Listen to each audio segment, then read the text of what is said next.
Welcome back to our channel. Today, I'm going to show you how to give effective and helpful reviews on how-to videos on YouTube. Whether you're a seasoned YouTuber or just starting out, providing constructive feedback can be a great way to support creators and help them improve. Here are some tips to help you give a great review. First, make sure you've watched the entire video. You want to provide feedback on the content itself, not just the intro or the thumbnail. Next, focus on what you liked about the video. Was the content informative?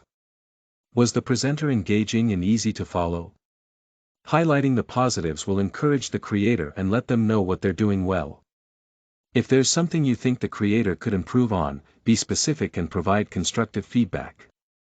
For example, instead of saying, "The video was boring," you could say, "I think it would be helpful if you added more visuals to break up the monotony."